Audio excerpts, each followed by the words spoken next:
Hello, YouTube! I brought you here the night before Circuit of America Lone Star Drift Super Lap Battle event to see Fielding Shredder prep his car.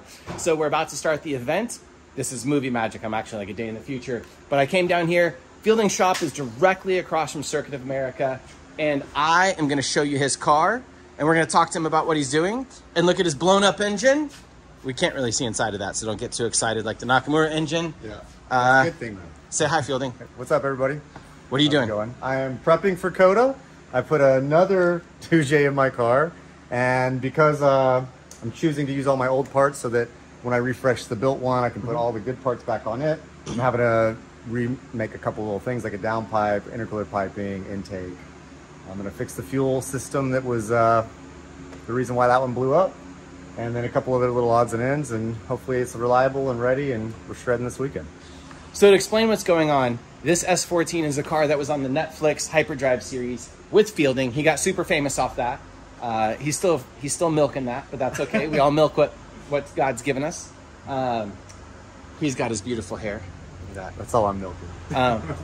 This car then has done literally almost every drift week except the ones he pulled out the Z for. And Circuit of America is the F1 track in Texas, which is super fancy, which we only get to go to once a year because we're joined up with Super Lap Battle. And this car has done many of them, probably 5 of them. All of them except for last year. How many have we done? 5? 6? I don't remember. We've done a lot of them. So this car is his main source of income. Actually, it was there last year. Just I had to up the price and then drive the Z. And then it was basically on its last leg on the other blown JZ, but just close to. All right. So I'm saying everything when I should let this man talk. Tell me what you did to that motor and why that motor's now on the side and we're putting this motor in. And then take me around the engine bay and just show the audience what's going on, because they don't often see cars disassembled like this and know what's going on. Okay. This is a bit of a sore subject, as you can, I'm sure, imagine. The short story is, this is my dream JZ that I've been saving up for about 5 years, slowly building, collecting parts, trying to find deals, trying to talk to potential partners or sponsors. So it's got CP rods and pistons. It's got everything coated by Polydyne. It's got a full build from Just Racing, which is out in Vegas. And they did like the full top end. It's all valve train that I had to pay for, but it's fully everything built, billet mains, coated king bearings, coated everything. Everything is coated by Polydyne. And all the good parts. It was 10.5-to-1 compression, and it was gnarly for a very short amount of time. Unfortunately, the tune was good, the build was good. I did 7 hours on drift week from the finish line to the start line, no problem. And then when I was drifting on track, the wiring for my fuel pump, the relay was jiggling inside the fuse box, and just a couple quick interruptions of fuel pump, and with high compression and pump gas, you can't really do that. So I got detonation, and it blew a couple of the spark plugs apart, sent them through the turbo, so I lost the turbo. And I don't know the extent of the damage, but I stick a camera down there and I see speckles everywhere, and there's no compression in one, and a couple other cylinders are low, so it had to come out. So this is just a stock replacement. It's an OEM unopened, just like a tried and true that I had for 10 years. It's my old turbo setup from Force Performance. An inexpensive manifold that I welded the little cracks and stuff on, and I'm building the new downpipe, and hopefully this is just makes 400 wheel, rock solid, reliable, and gets me through the time that it's going to take to fix the built one there on the stand. All right, a few quick things. Are you going to run this on E85 or pump gas? What have you learned? Pump gas. I mean, this is drift week setup. I've always tried to keep it with that, so pump gas on this one, but it's stock compression, so it shouldn't be an issue. And our pump gas is 93? 93. So it's going to be pump gas. You're just not going to run a lot of boost. How much boost are you going to run? I don't know. I mean, I just put this wastegate on. I think it's a 10-pound spring. It was pretty old, so I couldn't even see what color it was. The boost controller will give me plus or minus usually about 80% of whatever wastegate is. So, I don't know, probably somewhere between 10 and 20 pounds. And in my experience with engines, if the OEM manufacturer built the thing, you are way better off than having a race shop build something. Now, that's not to say we don't love Just Racing engines and stuff, but Chris Finch, the owner of Just Racing Engines will tell you. He's like, go get a factory crate engine. He's like, unless you're doing something insane and you know exactly what you're doing, you don't belong in the race engine business. This is, you know, I've had this car for 10 or 12 years now. It's always been this kind of power plant. I've been wanting a proper JZ for a while. Do I need it? There's a mosquito in his head. Do I, you know, want to have the sweet sounds of a high comp twin scroll JZ? Of course. So I wanted to see what that was like. I finally had built up the parts slowly enough to, you know, get it to where I could afford it, and it didn't last long. Did it drive any differently to this engine? Yeah, I mean, it was instant response, very crisp. Boost came on quicker. It was very, very, very responsive and crisp. Partly because the old one, you know, was low on compression and old and worn out, and then also partly because it was, you know, whipped up with the whole setup. So would you do that again?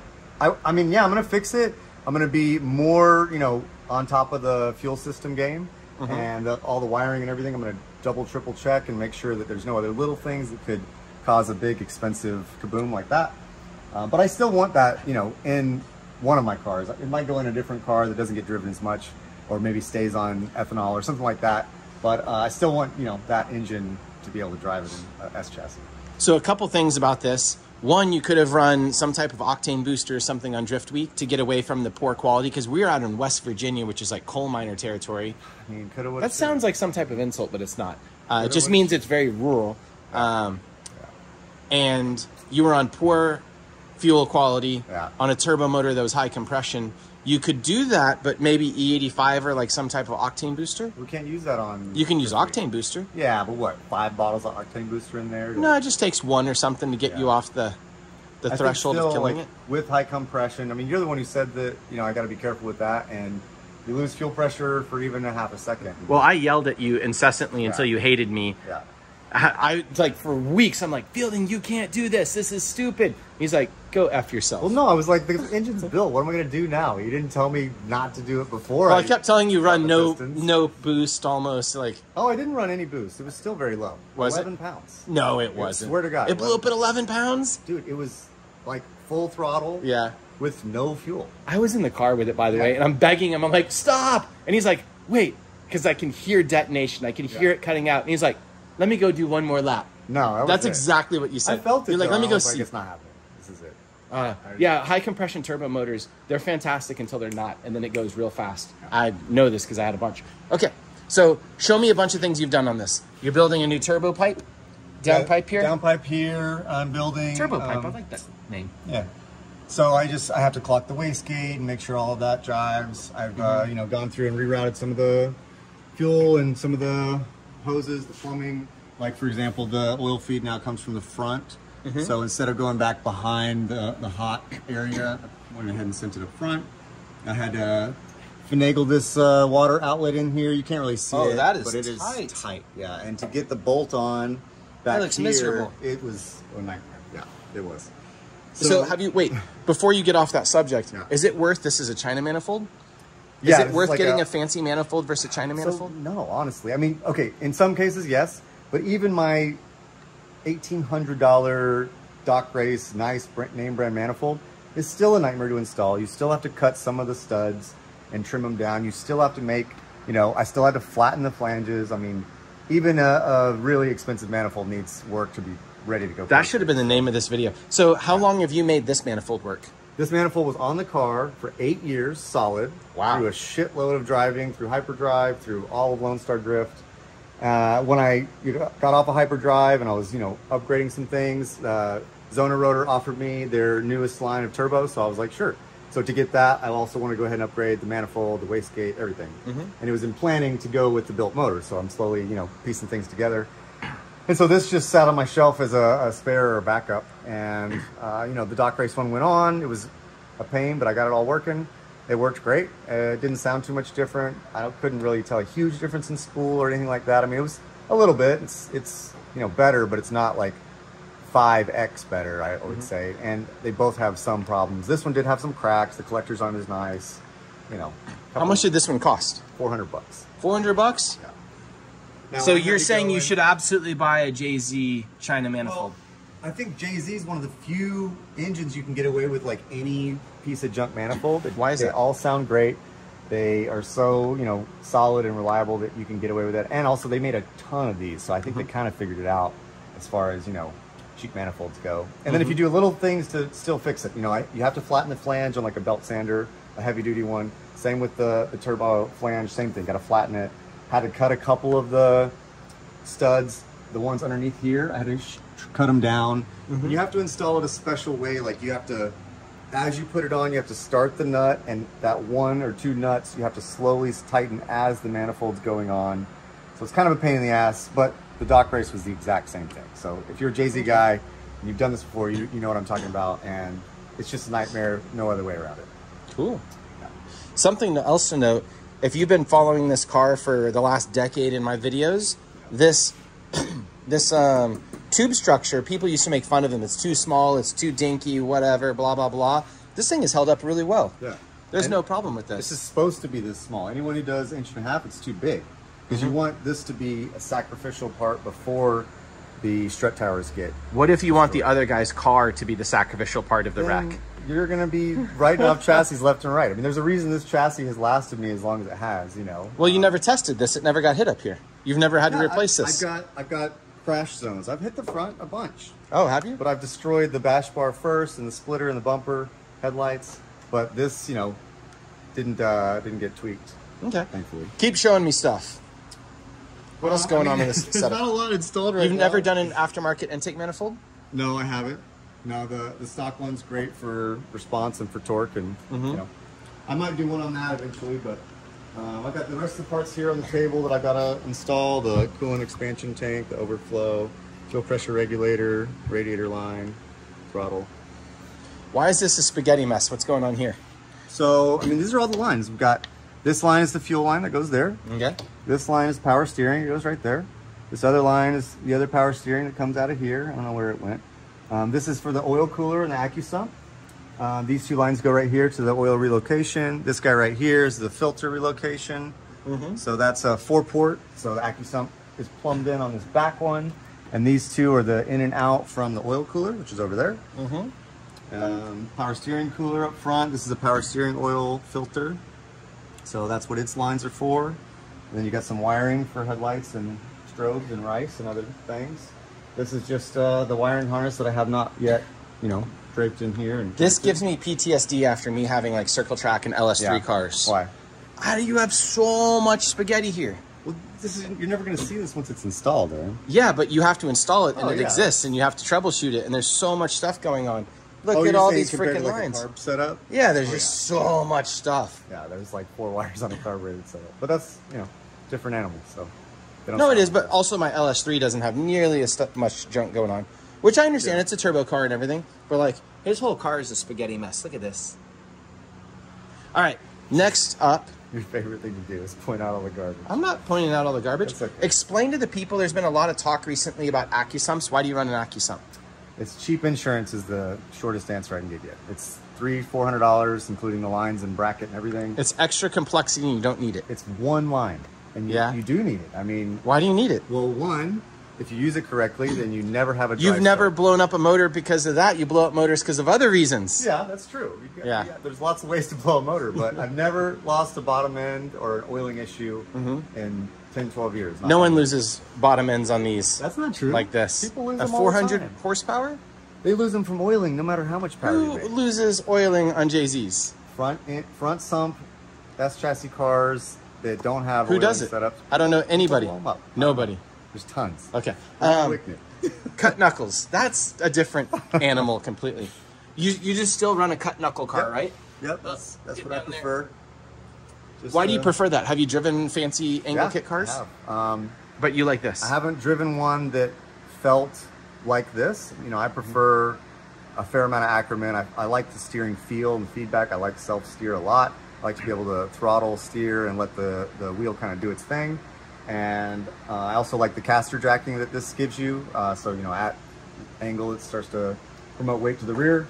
All of those are driving characteristics that I prefer and I think is, you know, not just fun, but exciting and also makes the car, in my opinion, easier and kind of more consistent to drive. And it makes it where you're more on throttle, so you're typically faster because you have to be on throttle to get the grip and to, you know, maintain the drift. Whereas the other angle kits are just kind of numb feeling, you know, very flat tracked up front, and I don't know, they just don't don't feel like a race car to me. So that's what I like. Interesting. Yeah. All right, show me some other details about this car that somebody might not know exists. All right, I mean, it's got some pretty sweet Seika brakes on it. It's got a curved tension arm right there. Real quickly, did you need to upgrade brakes because you were smoking your other brakes on there? No, not at all. This is just because they look sick? They're just baller, yeah. Okay, keep going. And yeah, I mean, this is the same car forever. I feel like we pointed them all out. How about this?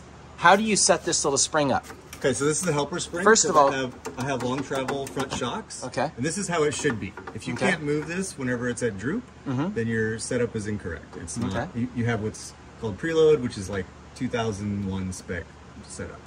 And then this helper spring helps prevent this from, you know, getting out of sort whenever it does go full droop. So this has quite a bit of suspension travel up front, which is nice. I have the same setup in the rear. So you can see right now it looks kind of weird. It looks like it's towed out like crazy, right? And that's because I have the toe gain rear knuckles from PBM. So as much as it tows out, whenever it's in droop, it tows in. Is it the adjustable ones that have multiple little like notches? Yep. Oh, I hate those things. Why? Because they break.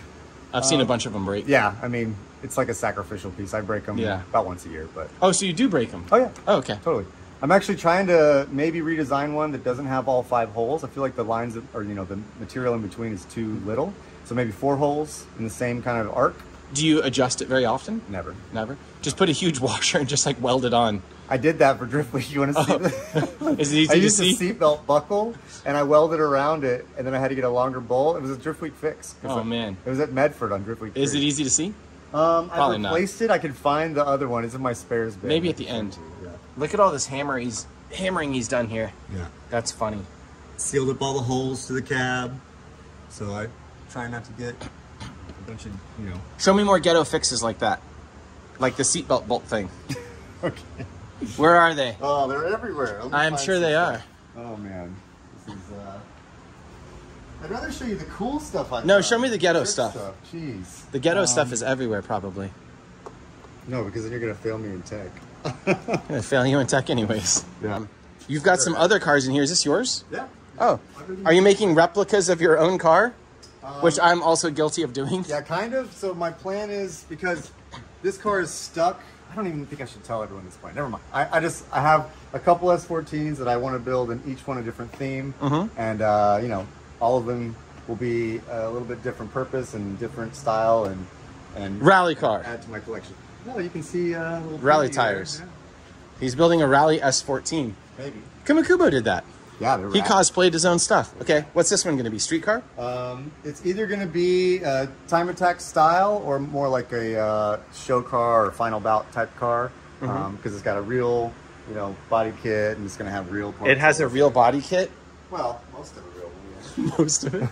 Okay. That's how you sell stuff online. It's like most of an authentic body kit. Even with this blasted apart like that, I still had to pay like $1,300 for this kit. What is it?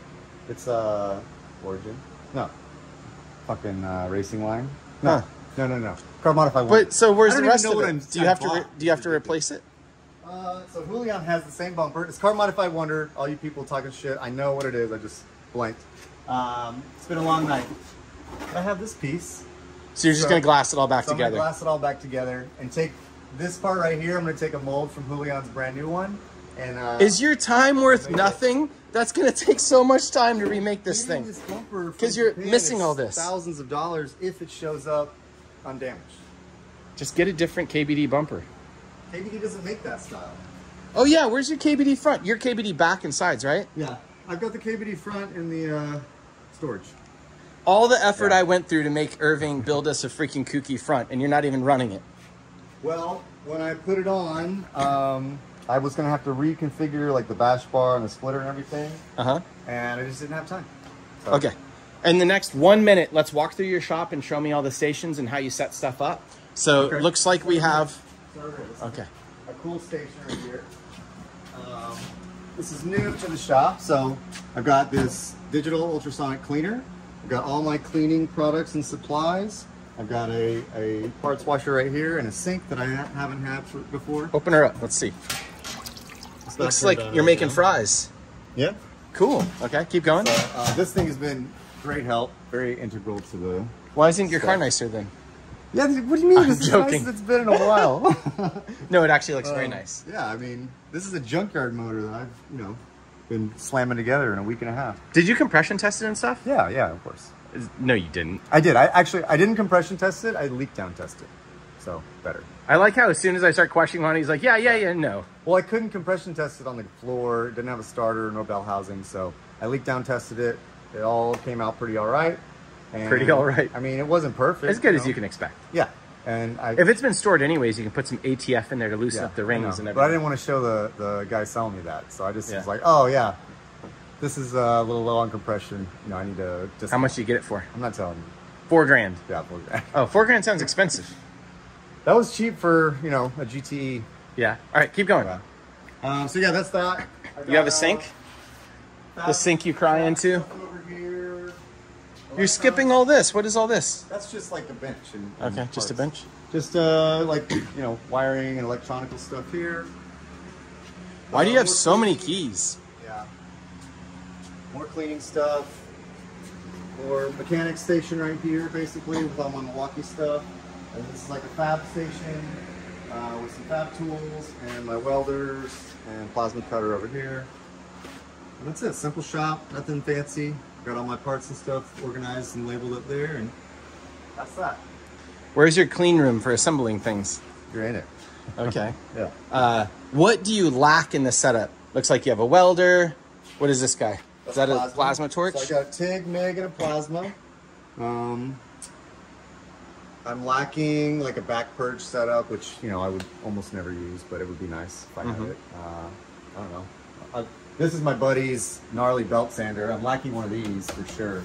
Shout out Derek. Thank you for letting me borrow this because my crappy Harbor Freight one is awful. You gotta have one like this if you're gonna do real fab stuff. So. And what are you mostly doing here? I was gonna say it's funny because I was just making a video last night, which I'll probably never post, is that we have a dyno and we just got that engine back from the machine shop and we had that engine on the put the engine in the car twice, put it on the dyno, had the engine shop dyno something. Anyways, we're diagnosing things. I don't know how anybody diagnoses something without their own damn dyno. Which is amazing. You drag the thing all the way up to Austin every time you need, Fort Worth to us. Yeah. Every time you need to dyno it. Either that or just street tune. I like street tunes. Yeah, but I mean, not the tuning part. It's hard to diagnose if there's a problem or if it's down on power. Because especially your car, some days it probably feels like it's 600 wheel and some days it feels like it's 350 and it's hard to tell sometimes. My butt dyno's so bad. Yeah. You're just it's having trouble spinning the tires today. And then the next week you're out, you're like, oh, this thing is too fast. You're like, what's going on? It's funny because I'm like, if it's running and feels crisp enough and I can just drift it, I'm happy. I don't care, if it's got a little less power or a little bit of hiccup there. As long as it's running, I'm happy. But it wasn't after drift week. Okay, guys. He has so much work to do to get ready for Circuit of America. I'm going to leave him alone. You have 48 hours to get this thing done. Yeah.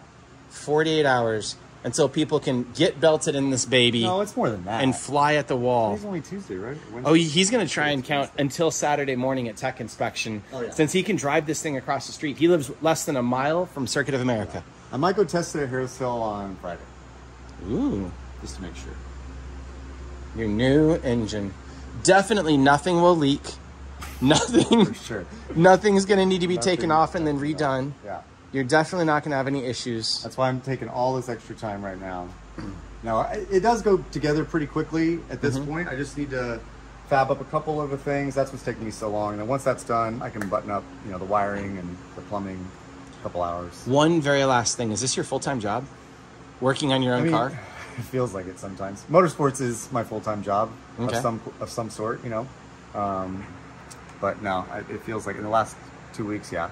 Is there anything you want to promote? Your ride-alongs this weekend? Yeah, come and get a ride-along. Come and, donate to the cause and have a good time and hear some sweet Jay-Z sounds. And if this isn't running, then come and ride with me in my Z and I'll be depressed, but we'll do 2 laps for the price of 1. Yeah. This car just keeps going. I love it. It never seems to die fully. I've been in it for so many sad experiences. I remember the week that he blew 5 Jay-Z's. And he was only 3. He was the saddest boy ever. That was. I remember watching him. Each time he would blow an engine, he would get out a bucket and a shop towel, and he would run the oil back through a shop towel. That's not entirely accurate. keeping it clean. He was like, the oil costs more than the Jay-Z's, Aaron. It was back when engines were $100. How much were they? $17.50. No, for GEs. Oh, they're still a couple hundred bucks. Yeah, it was hilarious. He just kept buying those until he finally gave up and bought a fancy one. Which was the best thing you've ever done, was quit being cheap. It was. What is it? Cry once, pay once? Buy once, cry once. Buy once, cry once. There you go. All right, old girl. I will see you soon. I'm sorry I was inside of you when you blew up. Drift week. Bye. Drift week.